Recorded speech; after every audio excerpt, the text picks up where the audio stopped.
Good evening, everybody. Good evening, good morning, and good afternoon from wherever you are watching us from. And welcome to the Political Chit Chat Show with your regular host, Benjamin Nwaki, and our in-house panelists. We have Jaja in the house and we have Collins. You guys are welcome. Thank you very much. Thank you. Good afternoon. Good afternoon. During the last week, the Southern governors met and to deliberate on national issues. And they came up with some resolutions which were quite interesting. Let's look at those resolutions quickly. One of the resolutions is that power should move to the south. Power should move to the south. What do you make of that, Jaja?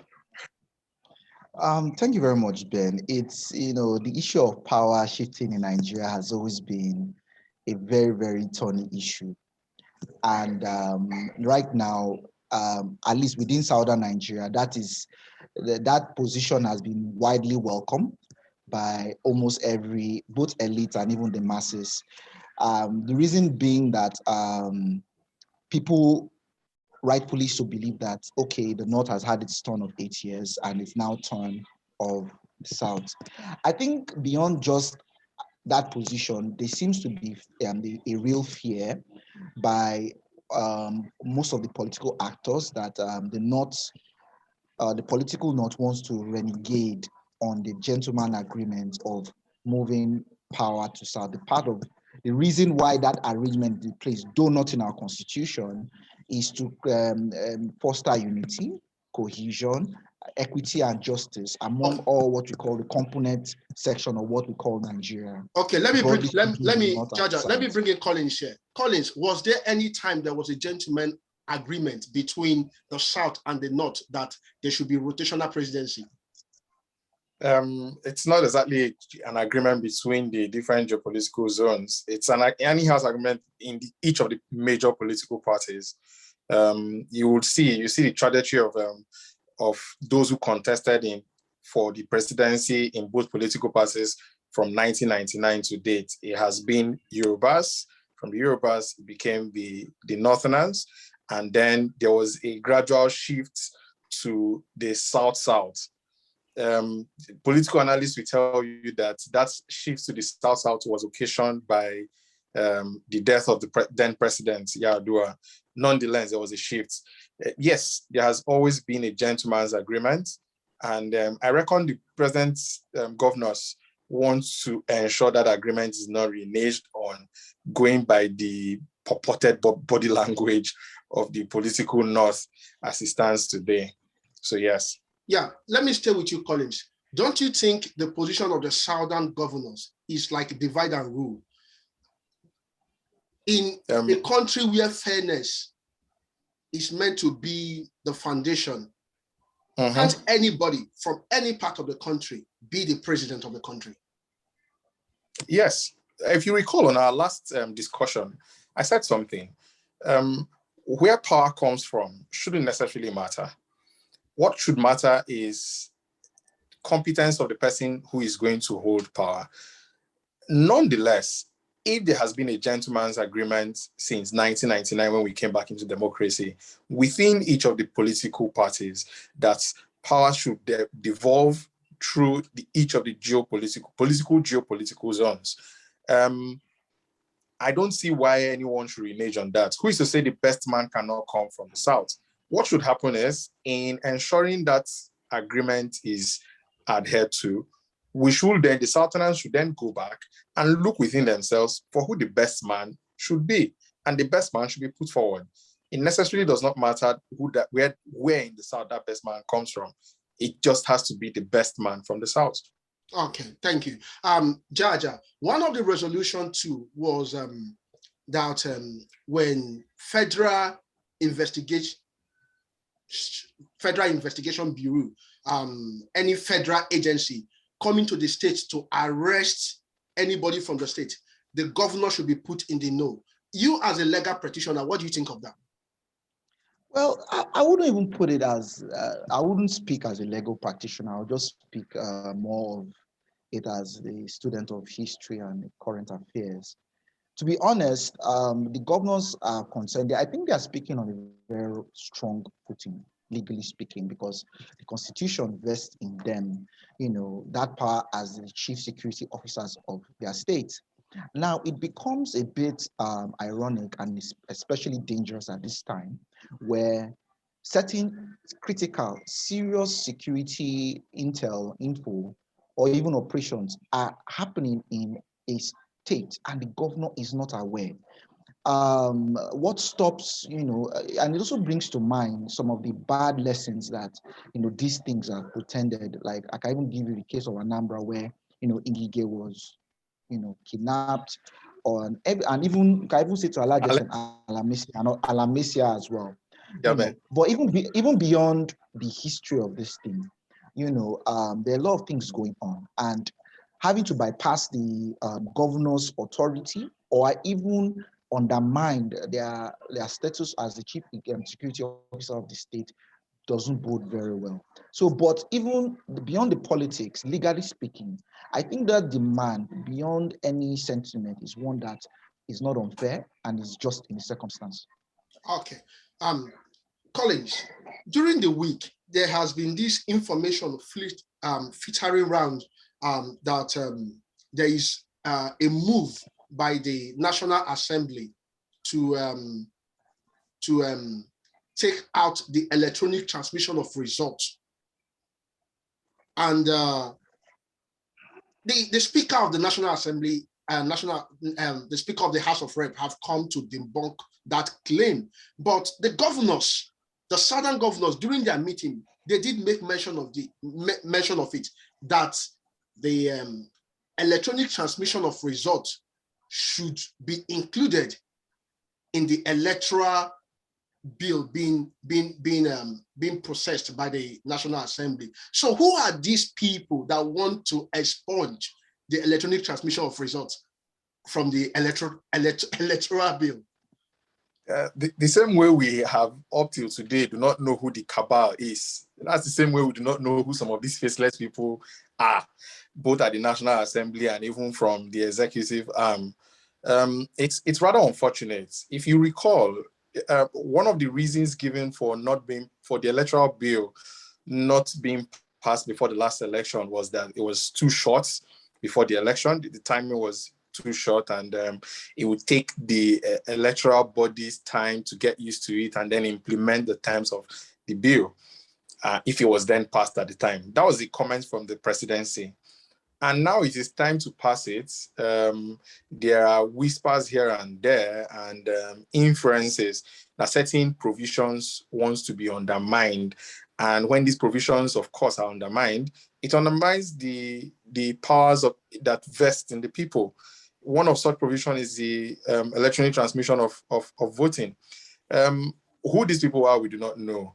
Thankfully, the speaker has come out to say this is not correct. That puts him in a very good place, if you want me to use that in quotes, so that if tomorrow, for any reason, we find out that the act is passed without that clause or that section included, we know who to hold responsible. If he said initially that it was not going to be removed and suddenly it is removed, let's keep our fingers crossed. Our country is a dynamic one. I would not be surprised if we wake up tomorrow and that bill is passed and that section is not there. Nonetheless, let's be hopeful and assume that the people who are influencing this removal subpedal. Okay, thank you very much. Jaja, another of the resolution was state policing. I'll ask, will state policing put an end to the insecurity in Nigeria? Well, there are some there are different arguments to that question and position, but as we all know, crime is generally local, and to effectively put or nip crime in the bud, it's very important that from the very grassroots level, certain agencies are empowered to tackle such menace head on.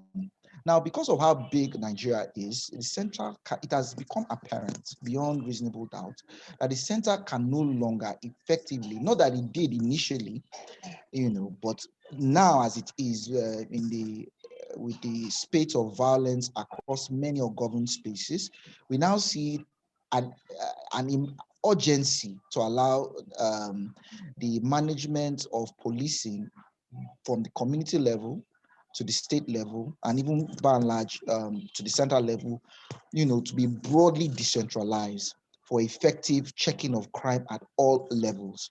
Will it solve the whole security problem? I wouldn't say so. It's hard to tell, but one can, the guess I could profile in this instance is that it will generally reduce it to a very serious level. Now, there are instances, so for instance, I mean, with this, the cattle rustling, the cattle menace, as it were, in Nigeria, there are many instances where there are reports that the community may have arrested people that were alleged to be kidnappers, and when they hand them over to the and this has been a source of, it has poured a lot of suspicion. It has in fact fueled the theory that there seems to be an agenda, an ethnic agenda that maybe by and large seeks to cleanse people, grab their land, and what have you. But when you have a local enforcement component in our body politic and indeed our constitution, it will help drive away criminal elements who use certain opportunities to rob people of both their lives and property. So yes, to a large extent, I believe it would, reduce the insecurity in the land. Collins, I'll come back to you. Do you share the same opinion with Jaja? Yes, largely so. I do share the same opinion. If you observe, the argument against state policing has always mostly been political, and political in the sense that there has been fears that the political structures would hijack the police system to their favor. That's the only argument I have heard against state policing. Vis-a-vis the problems we presently face in Nigeria, I think that's too small an issue we should be worried about. Unless, of course, we're saying the political system will then be the ones in charge of the kidnapping, which is far-fetched. So yes, no other persons will know the community better than. And let's take the Northeast, for example. The Nigerian army fighting in the Northeast, they are not doing that alone. They're doing that with the joint, sort of like a joint task force with the local vigilante team, who know the parts of JTF. Yes, they know the parts of these criminals. They know where they go to. They know their hideouts. So if there is state policing, it's only the locals that are able to comb some of these forests where these people hide. It's only the locals that are able to tell who the, there's this saying in our local parlance that it is the rat inside the house that tells the one outside that there's food inside, so come in. So imagine if criminal elements are being imported or moved from one state to another, it is, of course, there's always a bonding between the criminal elements inside and the ones outside. So generally speaking, with state policing, I am very hopeful that the spate of crime in Nigeria will be reduced or brought to its barest minimum. And then we can then start thinking of how to deal with the political structures who may want to hijack the policing system. And there's a solution for that. Thank you very much. Let's digress a little bit and look into the forthcoming November 6th Anambra governorship election. It's been a funny past few weeks where a lot of those four major political parties in Anambra State. So we have the YPP, we have the ABGA, PDP, and APC. These are the four major political parties in Anambra State. Those four parties have had their primaries, and it has been interesting. It has been something else. Nigeria, in PDP, 2 candidates emerge. ABGA, 2 candidates emerge.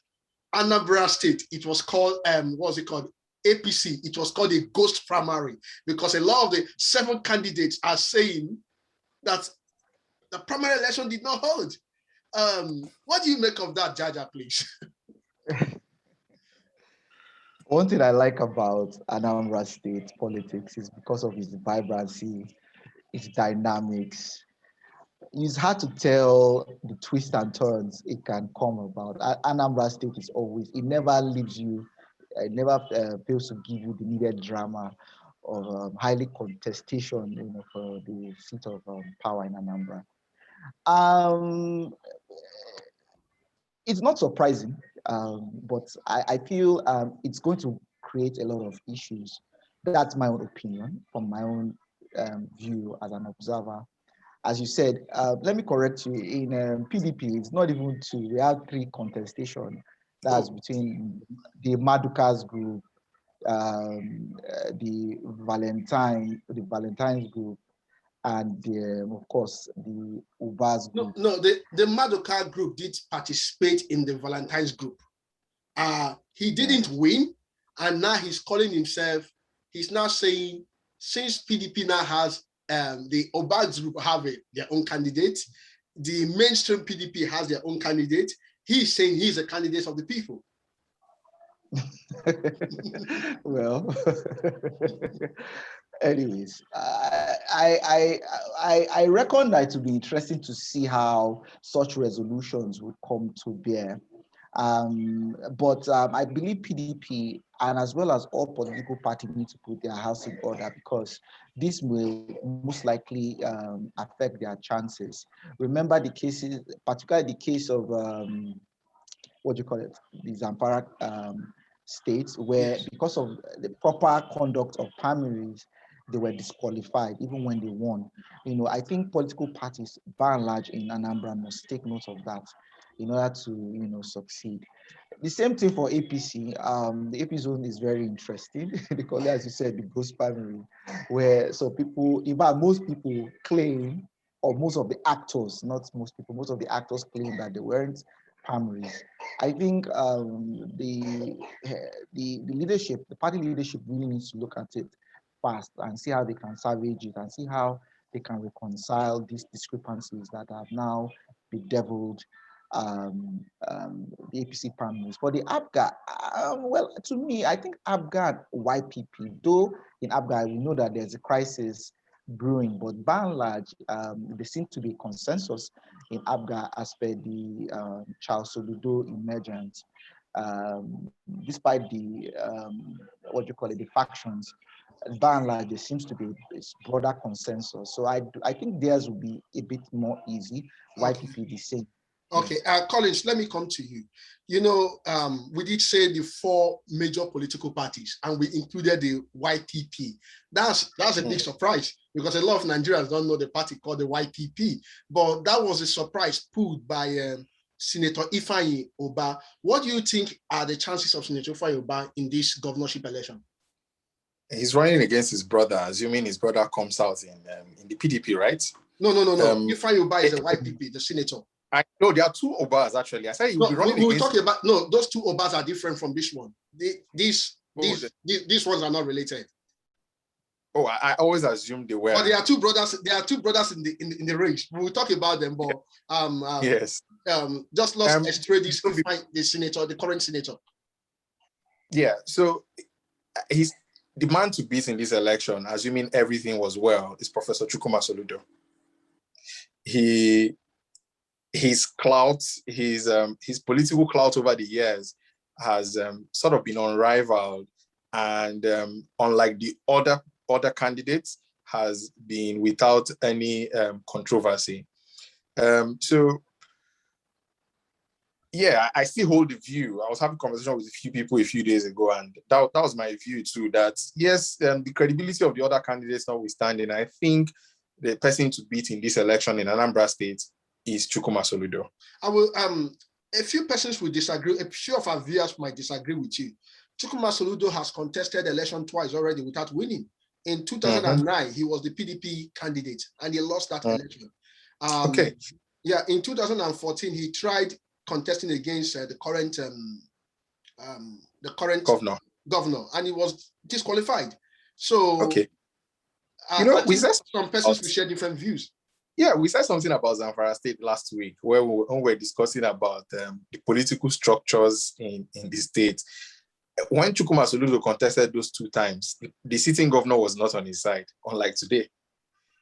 We understand that the sitting governor is touting for Chukwuma Soludo, and that gives him an edge, inclusive of the fact that he also has some political clout. And I think we should correct something. I think there are 3 candidates in APGA, if I'm not mistaken.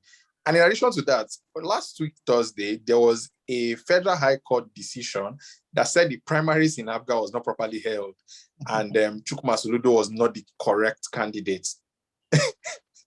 So giving credence to what Jaja said earlier on about the interesting, how interesting the Anambra state election always is, and giving people reason to talk, that's another reason. So the confusion in each of the political parties is not restricted to APC and PDP alone. APGA has now joined. Okay, Jaja, let's come to you. We have the Obas, 2 Ubas contesting in this election. So we have the Andy Uba, and then we have the Ugochukwu Uba. Ugochukwu Uba is a former senator, and he's a senior brother to Andy Uba. Ugochukwu Uba is on the fashion of the Chris Uba of the PDP, and he emerged as the candidate. So what hold does the Uba family hold on the Anambra ship? Sorry, Jaja, before you answer that question, so let me correct this.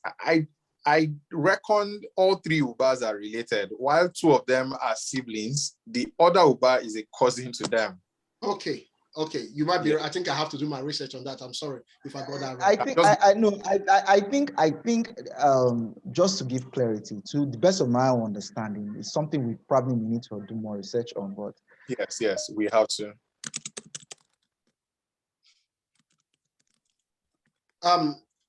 Collins, why Jaja is a little bit sketchy at the moment? Can you?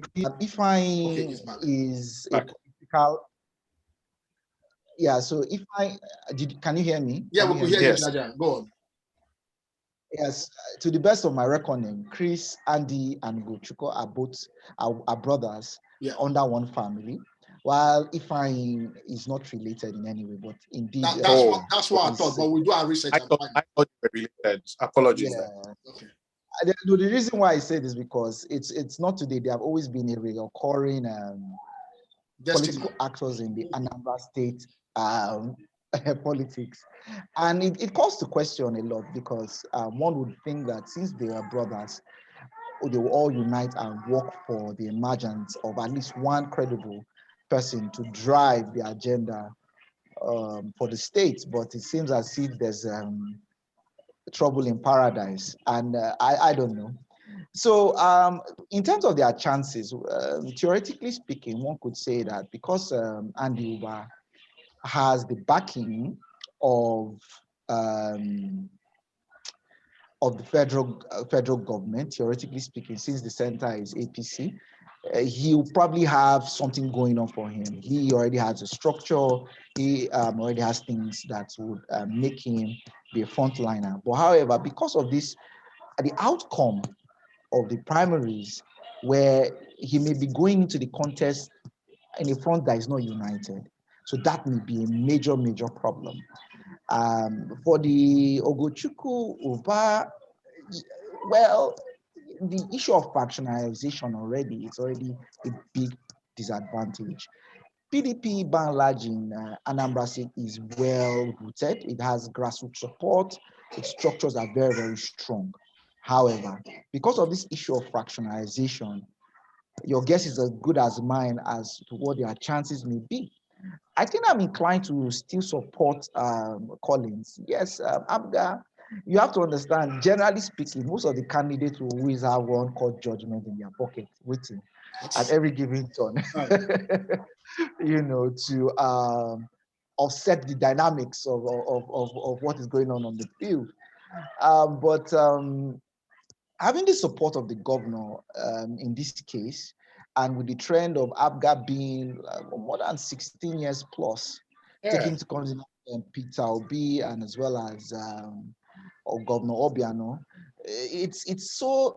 the trend seems to favor, not that it's going to be the final outcome, but it tends to favor a Soludo, except of course the judgment of court now stands in the way. But it's I think we should wait and see the unfolding events that will come out from this. And lastly, Mr. Chief Ifeanyi Uba is one that should not be underestimated. He is one that has clout and influence. He is the only YPP senator in Federal Republic, and he's one of those people that could be what you could call a dark horse in the race.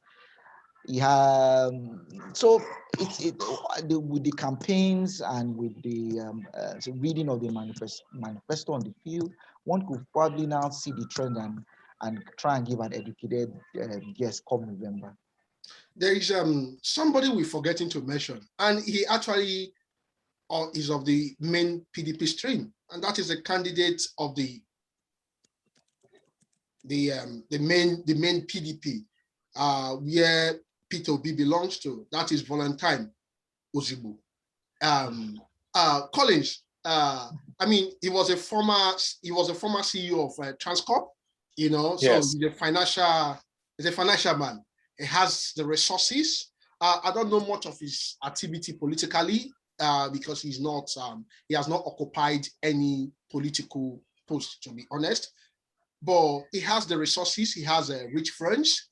Don't you think? And he has the former governor backing him, the person of Peter Obi, and the PDP mainstream, where you have Wike, Fayokowa, and the governors of PDP backing him. What do you make of his chances, Collins? If Nigeria was, so first of all, to clarify, politics is, you necessarily do not have to have been in mainstream politics to be credible enough to hold a position. That's one. Then two, if Nigeria if we're in saner climes, you would think that the technocrats wanting to contest for an election would have an upper hand and would be one of the guys at the top. And so you would then have to say two technocrats, a Chukwuma Soludo and then a Valentine Ozigbo contesting, and the battle being between them. And this is if things were normal. However, we should not forget the importance of incumbents in our politics in this country. Only a few times has the incumbent been usurped from power. Many a time, the sitting governor almost always has a hand or a say in how things turn out to be on the election day. Colin, sorry, let me butt in. It's funny enough when you because you talking about Soludo and having the support of the incumbent governor. Anambra State is very funny, like we said in the intro. It's a very funny state because don't forget, the incumbents in Anambra State have actually lost elections. You know, let's go to in 1999. You know, the first governor of that state, the name has just escaped me, sorry. But the first governor, I remember he decamped to AD, and he lost the election, returning to power. And that's how Chris Ngige came to power. Chris Ngige came to power, and Peter Obi took him to court, and the court ruled in Peter Obi's favor. And that's how Chris Ngige was thrown out of power. So incumbents in Anambra State have actually lost elections and things. And so do you think that the current governor, Obianom, have done enough for Soludo to enjoy his goodwill? Not undermining what you said earlier on the fact that incumbents lose election. It's an exception to the general rule in our political system in the country at the moment. Incumbents lose elections, but it's an exception. That notwithstanding, Willie Obiano seems to have the backing of the people.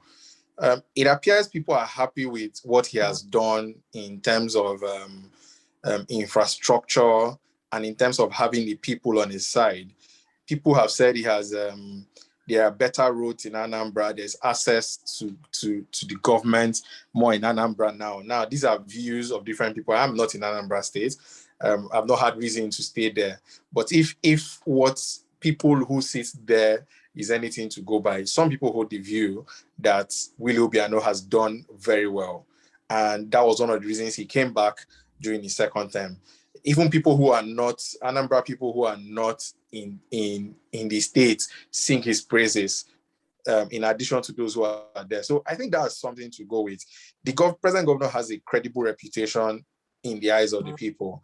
And then if he points to someone to say, this is who I want to succeed me, there's a good chance that people will want to tilt towards that.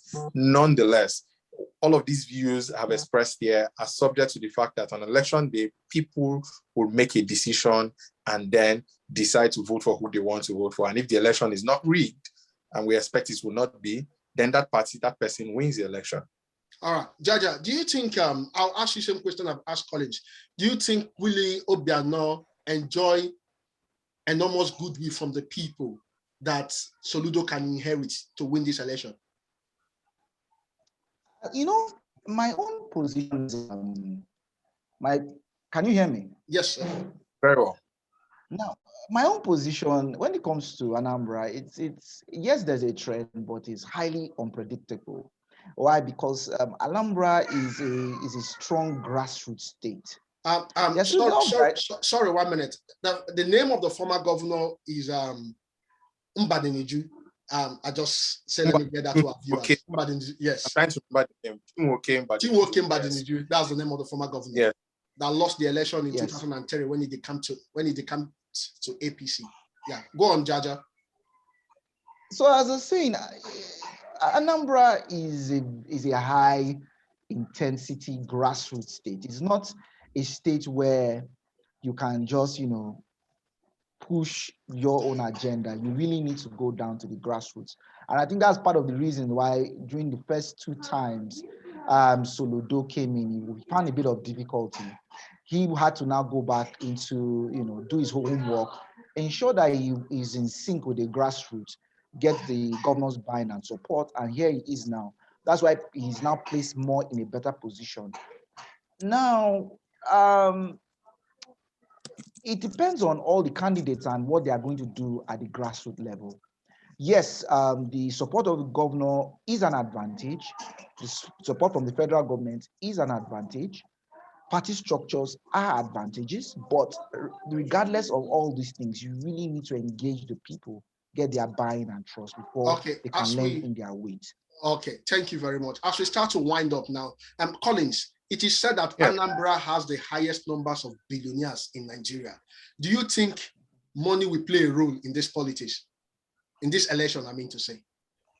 I hate to say that it is Nigeria. Anything is possible. So it is. I would not be surprised if money does play a role. Okay. Jaja, this election, just like we say we have the governor supporting Soludo, we have the former governor supporting Valentine. Anduba, don't forget, was a former governor. He was a governor for 11 days. What do you think are the chances of Anduba in this election and APC as a whole, considering the fact that the current Minister of Labour, who happens to be the leader of APC in the state, is calling for the cancellation of the primaries? And Anduba is not a newcomer in Anambra state politics, and he on his own is a heavyweight. It's hard to see, but I would want to hazard a guess that the leadership of the APC really needs to move in quickly to see how they can reconcile all warring factions to have a united front. Barring that, I see difficulties for Anduba. But if indeed they are able to unite behind him, you cannot underestimate Anduba. He's no pushover, whether it's in terms monetarily, in terms of influence, party structure, grassroots recognition.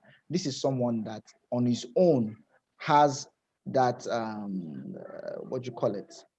reputation that the people recognize. The question now is, do the people want him? So I do, he has a fair shot regardless, but it all depends on how he's able, or the party, the APC led government and their party members are able to rally behind him. Okay, thank you very much. Collins, let's get your last word. What do you have to say to the people of Anambra State as they choose the next governor? Go for competence. You all know me, and that's usually my mantra. Go for competence, go for the right man, and vote without selling your votes. Thank you, Collins. Jaja, last word from you. What do you have to tell the people of Anambra State as they choose the next governor? Well, Anambra State should, the people of Anambra State, as usual, are highly, politically aware. And my own advice for them will be to look at the credentials of all the candidates and make their best choice. Um, I would depart from Collins because these days they told us to vote for competence, and when they get there, we see another story. So, but I think they should vote for a leader they can trust, a leader that could listen, a leader that would bring or sustain the development of the predecessors or other government, or even bring new thinking into governance to take All of Anambra. that is competence, Jaja. All of that makes competence. Okay, guys. Trust before competence. Trust. Trust. Okay. Thank you, guys. Thank you, Jaja, and thank you, Collins. Our viewers, we've come to the end of the show this evening.